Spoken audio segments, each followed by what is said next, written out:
ತಾ ಹೇಳಿದನಲ್ಲವೇ, ನಾ ಕೈ ಬಿಡೇನು, ನಾ ಕೈ ಬಿಡೇನು. ಆ ಮಾತು ಹೇಳಿದನಲ್ಲ, ತಾ ಹೇಳಿದನಲ್ಲವೇ.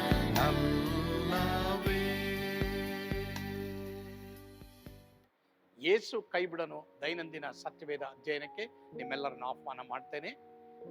ದೇವರಿಗಾಗಿ ಓಡುವುದು ಮತ್ತು ನಡೆಯುವುದು, ಇದರಿಂದ ಉಂಟಾಗುವ ಲಾಭಗಳು, ಇದರ ಕುರಿತು ನೀವು ಈ ಸಂದೇಶವನ್ನು ಕೇಳಿಸ್ಕೊಳ್ಳಕ್ಕೆ ಹೋಗ್ತೀರಾ. ಖಂಡಿತವಾಗಿ ಕರ್ತನು ನಿಮ್ಮನ್ನು ಆಶೀರ್ವಾದ ಮಾಡ್ತಾನೆ. Don't be attached, try to be detached. ಎಲ್ಲರೂ ಗಮನ ಇಡ್ರಿ, ಇಟ್ಸ್ ವೆರಿ ವೆರಿ ಇಂಪಾರ್ಟೆಂಟ್ ಪ್ರಿಯ ದೇವರ ಮಕ್ಕಳೇ ಅಲ್ವಾ. ಸೊ ಯೋನನ್ಗೆ ದೇವರು ಇಲ್ಲಿ ಪಾಠ ಕಲಿಸೋರು. ಯೋನಾ ಕಮಾನ್, ನಾನು ಬೇಡ ಅಲ್ಲ ನಿನಗೆ. ಅಲ್ಲಿ ಅವರೆಲ್ಲರೂ ವಿಗ್ರಹಗಳಿಗೆ ಪ್ರಾರ್ಥನೆ ಮಾಡ್ತಾ ಇದ್ದಾರೆ, ನೀನು ಅಡಿ ಮಲ್ಕೊಂಡಿದೀಯಾ? ಆ ಶಿಪ್ ಅಡಿ ಚೆನ್ನಾಗಿ బాగుంది అని పడుకుంటావా?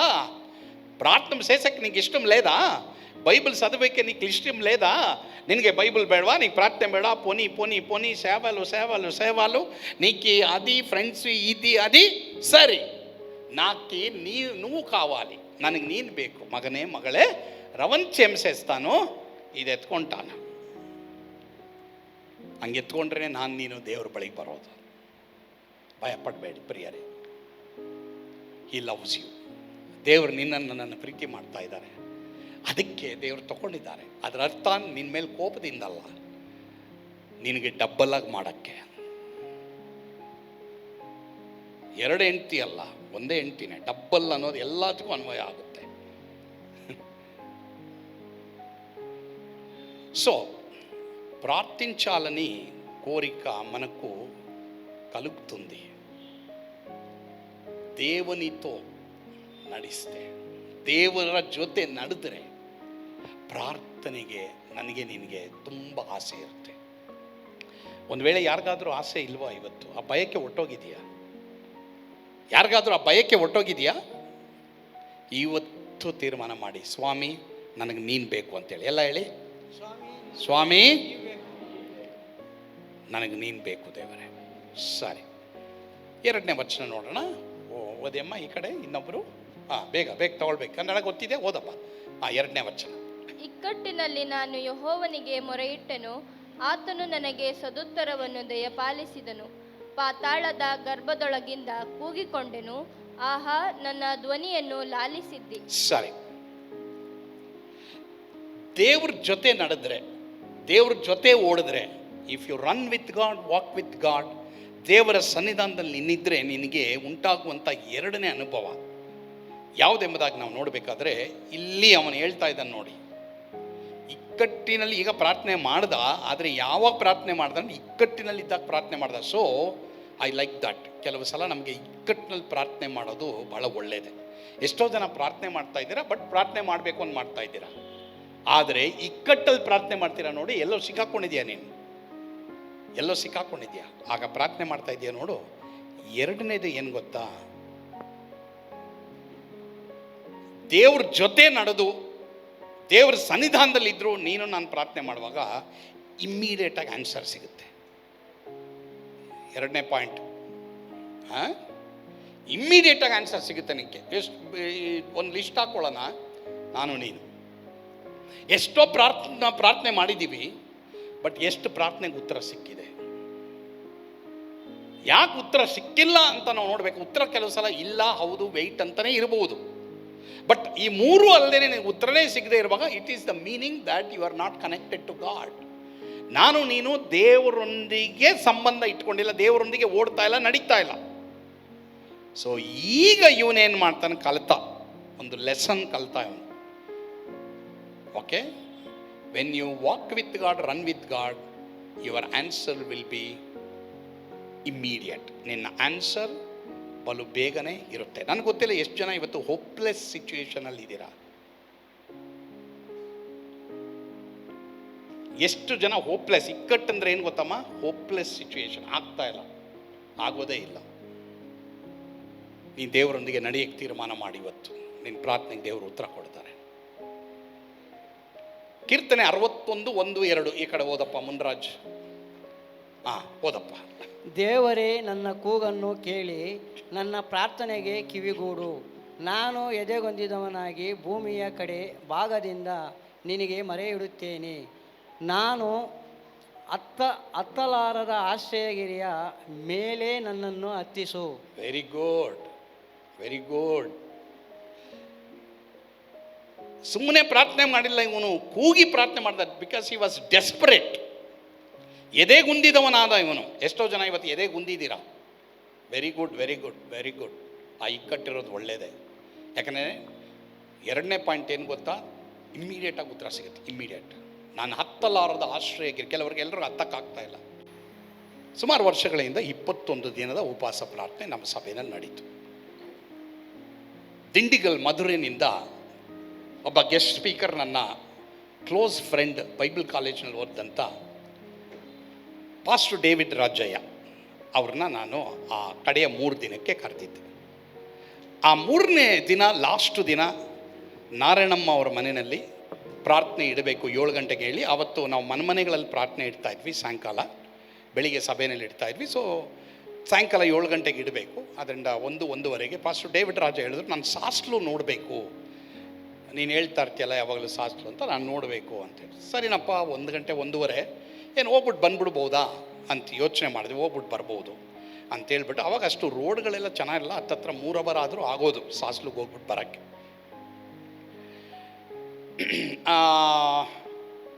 ತೀರ್ಮಾನ ಮಾಡಿದ್ವಿ. ಪಾಸ್ಟರ್ ಮನೆಯಲ್ಲೇ ಬಿಟ್ಬಿಟ್ಟು ಮಕ್ಕಳು ಕರ್ಕೊಂಡು, ಸ್ಟೀವನ್ ಬ್ರದರ್ ಕರ್ಕೊಂಡು, ಟಾಟಾ ಸುಮೋ ಇತ್ತು ನಮಗೆ, ಹೋದ್ವಿ, ಎಲ್ಲ ನೋಡಿದ್ವಿ.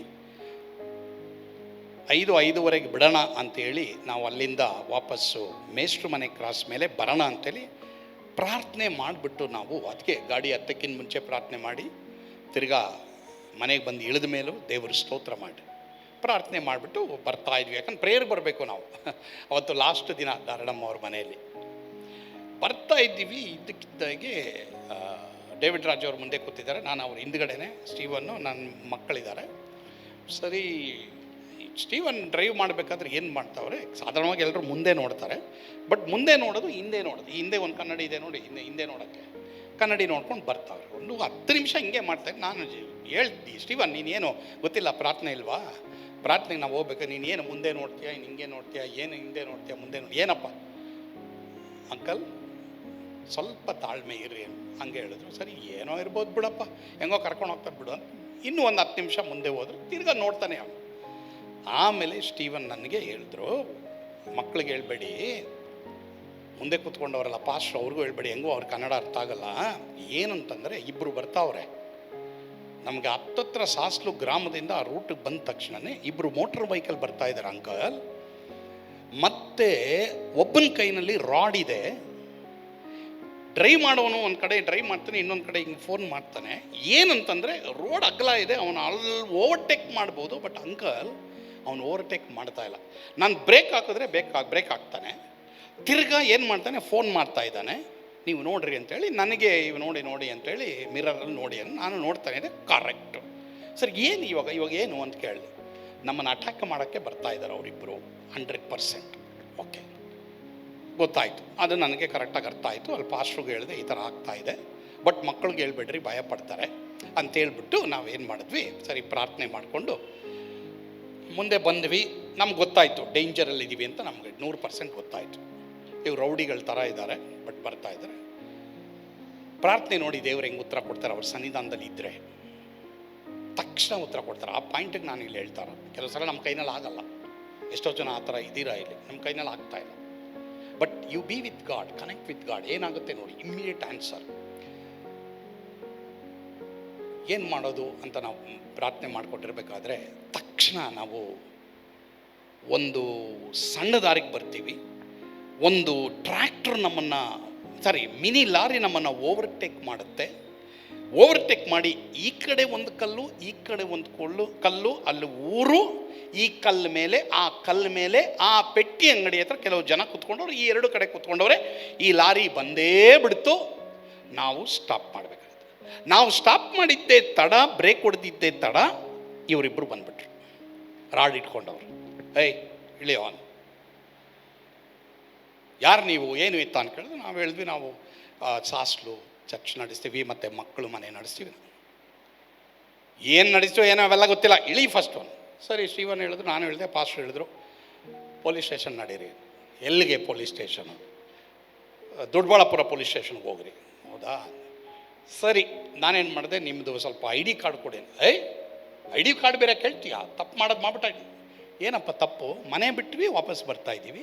ಏನು? ಕಡೆಗೆ ಜನ ಬರೋಕ್ಕೆ ಶುರು ಆದಾಗ ಇವರಿಬ್ಬರು ಏನು ಮಾಡಿದ್ರು, ನಮಗೆ ರಾಡ್ ನೋಡ್ತೀವಿ, ತಿರ್ಗಿ ಈ ಮಕ್ಕಳು ಹೆಣ್ಮಕ್ಳಿದ್ದಾರೆ ಒಳಗಡೆ, ಏನಪ್ಪ ಅಂದ್ಬಿಟ್ಟು ಒಳಗೆ ನೋಡ್ತಾರೆ. ತಕ್ಷಣ ಅವ್ರು ಏನು ಅಂದ್ಬಿಟ್ಟು ಗೊತ್ತಾ, ಇಮ್ಮಿಡಿಯೇಟಾಗಿ ಈಗಲೇ ಪೊಲೀಸ್ ಸ್ಟೇಷನ್ ಬರಬೇಕು. ಪೊಲೀಸ್ ಸ್ಟೇಷನ್ ಬರೀ 6 ಕಿಲೋಮೀಟ್ರ್ ದೂರ ಇದೆ, ಬರಬೇಕು ಅಂದ್ಬಿಟ್ಟು. ಸರಿ, ಆಯಿತು ಸಾರ್ ಅಂತ ಅಂದ್ಬಿಟ್ಟೆ. ನನಗೆ ಗೊತ್ತಿಲ್ಲ ನಮಗೆ. ಅಂದ ತಕ್ಷಣವೇ ಇವರು ಜನ ಬರೋಕ್ಕೆ ಶುರು ಮಾಡಿದಾಗ ಇವರು ಗಾಡಿ ಬರ್ರ ಅಂದ್ಕೊಂಡು ಹೋದರು. 6 ಕಿಲೋಮೀಟ್ರ್ ಹೋದಿಲ್ಲ ಇನ್ನು. ತಕ್ಷಣ ಈ ಊರಿನಲ್ಲಿ ಜಗಲಿ ಮೇಲೆ ಕೊಟ್ಟಿದ್ದೀರಲ್ಲ, ಈ ಜನ ಏನು ಮಾಡಿಬಿಟ್ರು, ನಮ್ಮ ಹತ್ರ ಬಂದರು. ಏನಪ್ಪ ಏನು ಅಂತ ಕೇಳಿದೆ. ಇಲ್ಲಣ್ಣ, ನಾವು ಇಲ್ಲಿ ಸಾಸ್ಲುನಲ್ಲಿ ನಾನು ಶಿವನ್ ಅದೇ ಹೇಳ್ತಾ ಇದ್ದೀವಿ, ಆಶ್ರಮ ನಡೆಸ್ತಾ ಇದ್ದೀವಿ, ನಾವು ಹಿಂಗೆ ಈಗ ಪ್ರೇಯರ್ಗೆ ಹೋಗ್ತಾ ಇದ್ದೀವಿ ಬೆಂಗಳೂರಿಗೆ. ಇವ್ರು ಯಾರೋ ಗೊತ್ತಿಲ್ಲಣ್ಣ, ಅಲ್ಲಿಂದ ಫಾಲೋ ಮಾಡಿದ್ದು ಉಂಟು, ಬಟ್ ಈಗ ಪೊಲೀಸ್ ಅಂತ ಹೇಳ್ತಾ ಇದ್ದಾರೆ, ಈಗ ಪೊಲೀಸ್ ಸ್ಟೇಷನ್ ಬಾ ಅಂತ ಹೇಳ್ತಾ ಇದ್ದಾರೆ, ಮತ್ತು ಇಮಿಡಿಯೇಟಾಗಿ ಬಾ ಅಂತ ಹೇಳ್ತಾ ಇದ್ದಾರೆ, ಅವ್ರನ್ನ ಫಾಲೋ ಮಾಡು ಅಂತ ಹೇಳ್ತಾ ಇದ್ದಾರೆ. ಅವರು ಹೊಟ್ಟೆ ಬಿಟ್ಟರು ಫಾಸ್ಟಾಗಿ. ಈಗ ನಾವು ಅದೊಂದೇ ರೂಟ್ ಇರೋದು. ಆವಾಗ ಈ ಜಗಲಿ ಮೇಲೆ ಕೂತಿದ್ದ ಜನ ಹೇಳಿದ್ರು, ಅಯ್ಯೋ ಹಿಂಗೆ ಅಂದರು ಎಲ್ಲರೂ. ನೋ, ಏನಂತ ತಲೆ ಕೆಟ್ಟೋಯ್ತು. ಚೆನ್ನಾಗಿ ಕಾಣಬೇಕಲ್ಲ ವಿಡಿಯೋಗೆ. ನಾವು ಈ ಜಗಲಿ ಏನಾದರೂ ಸಿಗದೆ ಹೋಗಿದ್ರೆ, ಈ ಲಾರಿ ಮಿನಿ ಲಾರಿ ಬಂದು ನೀವು ಸಿಗದೆ ಹೋಗಿದ್ರೆ, ಇಲ್ಲಿಂದ 1 ಕಿಲೋಮೀಟ್ರ್ ಒಂದು ಮಾವಿನ ತೋಪಿದೆ, ಅಲ್ಲಿ 100-200 ಜನ ವೆಯ್ಟ್ ಮಾಡ್ತಾ ಇದ್ದಾರೆ ನಿಮ್ಮನ್ನು ಹೊಡೆಯೋಕ್ಕೆ. ಅವ್ರ ಲೀಡರ್ಸೇ ಇವರಿಬ್ಬರು. ಅವರಿಗೆಲ್ಲ ಗುಂಪು ಕಟ್ಕೊಂಡು ನಿಮ್ಮವ್ರನ್ನೆಲ್ಲ ಹೊಡೆದು ನಿಮ್ಮ ಹತ್ರ ಏನೇನೋ ಕಿತ್ಕೊಳ್ಳೋಕ್ಕೆ ಎಲ್ಲ ಪ್ಲ್ಯಾನ್ ಮಾಡಿದ್ದಾರೆ. ಓಕೆ, ಏನು ಮಾಡೋದಣ್ಣ ಇವಾಗ? ತಕ್ಷಣ ಅವ್ರು ಹೇಳಿದ್ರೆ ಹೆಂಗೆ ಗೊತ್ತಾ, ಅಪ್ಪ ಇಳಿಯಪ್ಪ, ನೀನು ಗಾಡಿಯಿಂದ ಇಳಿಯಪ್ಪ. ನೀನು ಗಾಡಿ ಎತ್ತಬೇಕಾದ್ರೆ ರಿವರ್ಸ್ ಎತ್ತಿಯಲ್ಲ, ಇವಾಗ ಸೈರನ್ ಬರುತ್ತಲ್ಲ, ಅವಾಗ ಸುಮೋಗೆ ಸೈರನ್ ಬರ್ತಾಯಿತ್ತು, ನೆನಪಿದೆಯಾ? ಆವಾಗ ತಕ್ಷಣ ಅದನ್ನು ಕಟ್ ಮಾಡು ಅಂತೇಳಿ ಕಟ್ ಮಾಡಿಬಿಟ್ಟು, ಇಂದು ಕೊಡಿ ಗಾಡಿನ, ಈ ರೂಟಲ್ಲಿ ಹೋಗಬೇಡ. ಊರವರೆಲ್ಲ ಮಾತಾಡಿ ಹೇಳಿದ್ರೆ ಏನು ಗೊತ್ತಾ, ಶಿವನಿಗೆ ವರಿ ಮಾಡಬೇಡ, ನಮ್ಮವರೊಬ್ಬರು ಕರೆಸ್ತೀವಿ, ಬೆಳವಂಗ್ಲದವರೆಗೂ ಎಲ್ಲೋವರೆಗೂ ಗೊತ್ತಿಲ್ಲ, ತುಮಕೂರುವರೆಗೂ ನಿಮ್ಮ ಜೊತೆ ಬರ್ತೀವಿ ಅಂತೇಳಿ ರಿವರ್ಸ್ ಮಾಡಿ ಸಾಯಂಕಾಲ 7 ಗಂಟೆಗೆ ಬರಬೇಕಾದ ನಾವು ರಾತ್ರಿ 10 ಗಂಟೆಗೆ ಬಂದು ಬ್ಯಾಂಗ್ಳೂರು ಸೇರಿದ್ವಿ. ಆದರೆ ಡಿಫ್ರೆಂಟ್ ರೂಟು. ಆತನ್ನ ತುಮಕೂರು ಹತ್ತತ್ರ ಏನೋ ಇಳಿಸ್ಬಿಟ್ಟು ಅವನಿಗೆ ಬಸ್ ಫೇರ್ ಕೊಟ್ಬಿಟ್ಟು ಕಳಿಸಿ, ಈಗ ಸೇಫ್ ಹೋಗಪ್ಪ ಅಂತ ಹೇಳಿದ್ರು. ಆವತ್ತಿಂದ ಇವತ್ತವರೆಗೂ ಇದ್ದೀವಿ ಸೇಫಾಗಿ.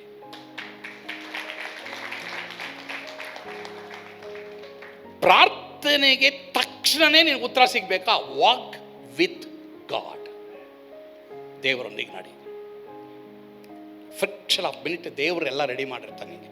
ಬಟ್ ಯಾವಾಗ ನಾವು ದೇವರೊಂದಿಗೆ ನಡೆಯಲ್ವೋ ನಮಗೆ ಗೊತ್ತಾಗುತ್ತೆ. ನಮ್ಮ ಪ್ರಾರ್ಥನೆ ಮಾಡ್ಬೋದು ಅಷ್ಟೇ, ಚರ್ಚಿಗೆ ಬರ್ಬೋದು, ಹೋಗ್ಬೋದು, ಏನೋ ಸುಮ್ಮನೆ ಏನೋ ಬೈಬಲ್ ಓದಾಗಬೇಕು, ಪ್ರಾರ್ಥನೆ ಮಾಡಬೇಕು, ಮಾಡೋಣ ಬಿಡು ಅಂತ ಹಂಗಾಗ್ಬಿಡುತ್ತೆ. ಬಟ್ ನಿಜವಾಗಲೂ ಕನೆಕ್ಷನಿಂದ ನಮಗೆ ಯಾವ ರೀತಿಯೂ ಪ್ರಾರ್ಥನೆ ಮಾಡೋಕ್ಕಾಗಲ್ಲ. ಆವಾಗ ದೇವರು ಉತ್ತರ ಕೊಡೋಕ್ಕಾಗಲ್ಲ. ಒಂದು ವೇಳೆ ಆ ಥರ ಇದ್ದರೆ, if you have a casual prayer life, ಇವತ್ತು ನಾನು ಹೇಳ್ತಾ ಇದ್ದೀನಿ ಪ್ರಿಯ ದೇವರ ಮಕ್ಕಳೇ, have serious prayer life, radical prayer ಇರಬೇಕು ನಮಗೆ. ಸರಿನಾ? ಪ್ರಿಯ ದೇವರ ಮಕ್ಕಳೇ, ನಾನು ನಂಬ್ತೇನೆ ನೀವು ಈ ಒಂದು ಪ್ರಸಂಗದ ಮೂಲಕವಾಗಿ ಆಶೀರ್ವದಿಸಲ್ಪಟ್ಟಿದ್ದೀರಾ. ಎಲ್ಲಾದರೂ ನೀವು ದೇವರೊಂದಿಗೆ ಓಡದೆ ಹೋದ್ರೆ ಅದರ ವಿಷಯದಲ್ಲಿ ಪಶ್ಚಾತ್ತಾಪ ಪಟ್ಟು ಕರ್ತನ ಕಡೆಗೆ ತಿರುಗಿಕೊಳ್ಳ್ರಿ. ಕರ್ತನ ಖಂಡಿತವಾಗಿ ನಿಮ್ಮನ್ನು ಆಶೀರ್ವಾದ ಮಾಡ್ತಾರೆ. ಮುಖ್ಯವಾಗಿ ಸೇವೆ ಮಾಡೋರಿಗೋಸ್ಕರವಾಗಿ ನಾನು ಪ್ರಾರ್ಥಿಸ್ತೇನೆ. ಒಂದು ವೇಳೆ ಸೇವೆಯನ್ನು ಬಿಟ್ಟಿರೋದಾದ್ರೆ ಪುನಃ ದೇವರು ನಿಮ್ಗೆ 2ನೇ ಸಾರಿ ವಾಕ್ಯ ಕೊಡ್ಲಿ, ನಿಮ್ಮನ್ನು ಆಶೀರ್ವಾದ ಮಾಡಲಿ. ಪ್ರಾರ್ಥನೆ ಮಾಡಲ್ವಾ? ಪರಮ ಪ್ರೀತಿಯುಳ್ಳ ತಂದೆ ಆದರೂ ನಿಮಗೆ ಸ್ತೋತ್ರ. ಮುಖ್ಯವಾಗಿ ಸುವಾರ್ತೆ ಸಾರುವವರು, ಸೇವೆ ಮಾಡುವಂಥವರ ವಿಷಯದಲ್ಲಿ ನಾವು ಪ್ರಾರ್ಥಿಸ್ತೇವೆ. ನಿನ್ನ ಮಕ್ಕಳನ್ನು ನೀನು ಬಲಪಡಿಸು, ನೀನು ಆಶೀರ್ವಾದ ಮಾಡು. ಯೋನನ ಹಾಗೆ ದೇವರೇ, ಅವರು ಅವಿಧೇಯರಾಗಿದ್ರು, ಪುನಃ ನೀನು 2ನೇ ಸಾರಿ ಅವರನ್ನ ಕರೆದು ಬಲಪಡಿಸು. ನಿನ್ನ ಸೇವೆಯನ್ನು ಮಾಡುವಾಗಿ ಅವರಿಗೆ ಕೃಪೆ ಕೊಡು. ಸೇವೆಯಲ್ಲಿ ನಿರಾಶೆಗಳು, ವೇದನೆಗಳು ಬಂದರೂ ಸಹ ನಿನಗಾಗಿ ಜೀವಿಸುವಾಗ ಕೃಪೆ ಕೊಡು. ಯೇಸುವಿನ ಹೆಸರಿನಲ್ಲಿ ಪ್ರಾರ್ಥಿಸ್ತೇವೆ ಸ್ವಾಮಿ, ಆಮೆನ್. ಕರ್ತನು ತಾನೇ ನಿಮ್ಮನ್ನು ಆಶೀರ್ವಾದ ಮಾಡಲಿ. ಯೇಸು ನಿಮ್ಮನ್ನು ಕೈ ಬಿಡಲ್ಲ.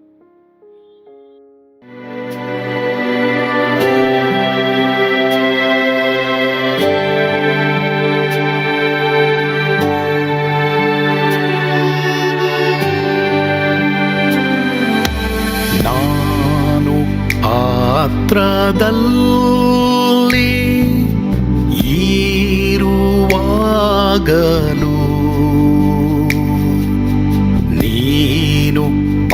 ಭಯಪಟ್ಟು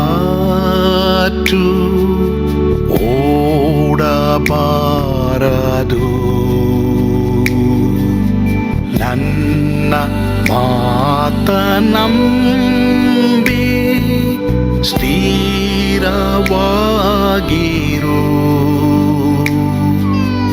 ನಿನ್ನ ಬಿಡಲಾರೆ, ಬಿಡೆನು ಎಂದೆಂದಿಗೂ.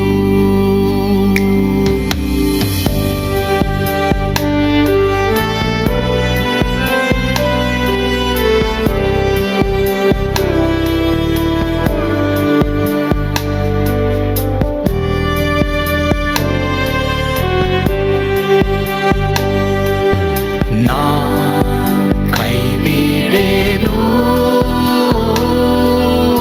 ನಾ ಕೈ ಬಿಡೆನು.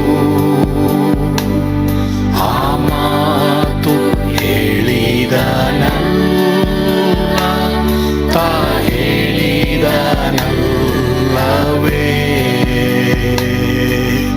ನಾ ಕೈ ಬಿಡೆನು, ಕೈ ಬಿಡೆನು. ಆ ಮಾತು ಹೇಳಿದನಲ್ಲ, ತಾ ಹೇಳಿದನಲ್ಲವೇ.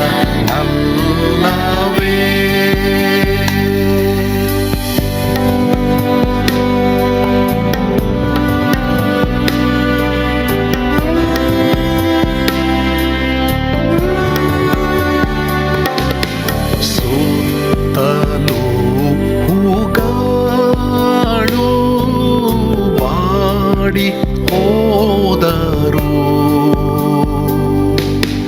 ಮೇಲೆ ಸ್ವರ್ಗದೋಳು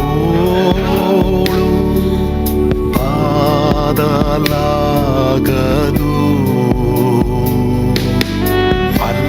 ಅಲ್ಲಿಂದೇಸು ಸ್ವಾಮಿ ಬಾರುವಾತನು.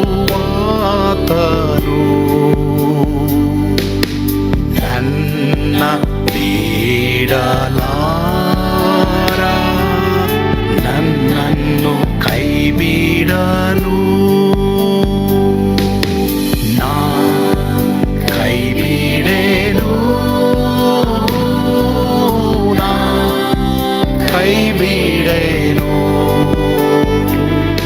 ಆ ಮಾತು ಹೇಳಿದನಲ್ಲ, ತಾ ಹೇಳಿದನಲ್ಲವೇ.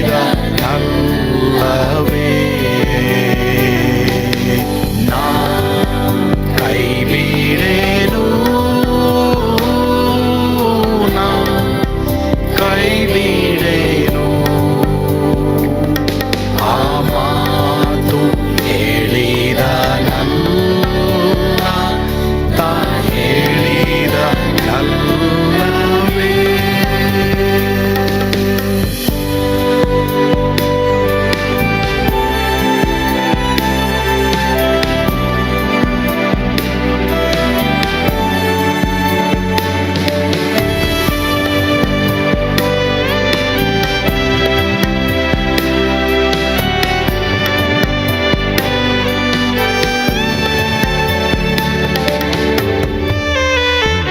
ಮುಂದೆ ಬಾಹು ಕಷ್ಟ ಬಾರುತ್ತಿದ್ದರು,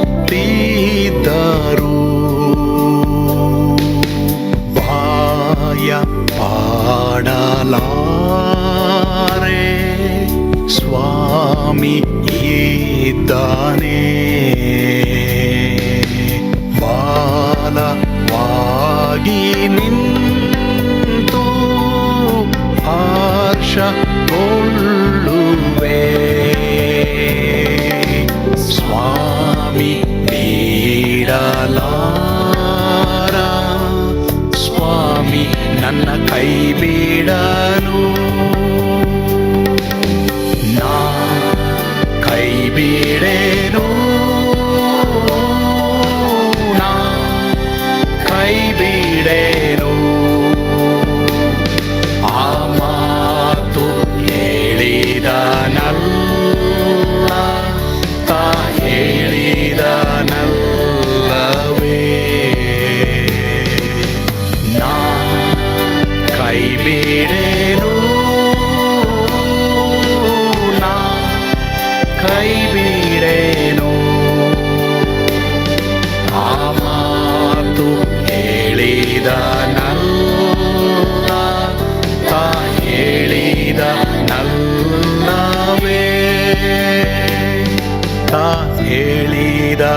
ಅಲ್ಲ